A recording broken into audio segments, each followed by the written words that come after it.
Hi guys, welcome to my channel. তো দেখো আজকে এই খাঁচাটা যে ওদের ভেতরে যে ওদের আর একটা খাঁচা আছে ছোট্ট মতো, তো সেটা আজকে ওদের মা মানে আমার বড় মেয়ে কিনে নিয়ে এসছে। তো সেটা আগে যেটা ছিল ছোটোটা সেটাকে খুলে টুলে একদম অবস্থা খুব খারাপ করে ফেলেছিল, তাই খুলে ফেলে দিয়েছিল। ভয় হচ্ছিলো যে তারটা যদি কোনো সময় মুখের ভেতরে ঢুকে জিপ টিপ কেটে যায়। তো এটা লাগানোর পর থেকে এত খেলছে, দেখো মাঝে মাঝে মনে হচ্ছে যেন ওর ছোট্ট ভেতরের পাখিটাকে কিস করতে যাচ্ছে। কি সুন্দর! আর সবথেকে বড় কথা, একটা তার খোলা হয়ে গেছে, খুব ভালো করে ফলো করো বুঝতে পারবে। নিচের দিকে দেখো তারটা খোলা, খাঁচা নিচের দিকে তারটা খোলা। ওরা কি মনে করে জানি না, হয়তো ভাবে যে আমরাও তো আটকা আছি আর তোদেরকেও আটকে রেখেছে, তারা তোদের খুলে দেবো, এরকমই হয়তো কিছু একটা। তো যাই হোক, খুব ভালো লাগে। সব থেকে বেশি ভালো লাগে কি যখন ওদের জন্য কিছু আনা হয়, যেমন এই চাবি রিংটা দেখছো ঝুলছে, ওটাকেও কামড়ানোর চেষ্টা করে, খুলে ফেলার চেষ্টা করে।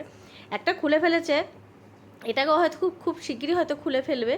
তো ওরা যখন রেসপন্স করে, মানে ওরা যখন খেলে, তো এত স্যাটিসফাই হই। মানে বিশেষ করে ওর মা, মানে আমার বড় মেয়ে অনেক দূর থেকে নিয়ে এসছে, ঘুরতে গিয়েছিল গুয়াহাটি। ঘুরতে মিন্স কাজের জন্য গিয়েছিলো, তো সেখান থেকে খেলাটা নিয়ে এসছে। তো সেটা খুব ভালো দেখছি ওরা খেলছে, তো তাই দেখে আমার মেয়েও খুব খুশি হচ্ছে, আমিও হচ্ছি। যেরকম আমাদের ঘরে বাচ্চাদের জন্য যদি কিছু আনি, সেটা যদি ছুঁড়ে ফেলে দেয় খুব মন খারাপ লাগে।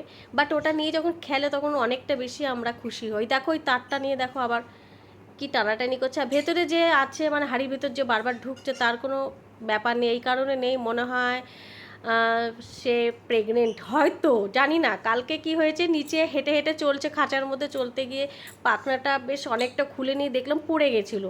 তারপর দেখুন আবার আস্তে করে উঠে দাঁড়ালো, মানে মাথা টাথা হয়তো ঘুরছে আমাদের যেমন হয়।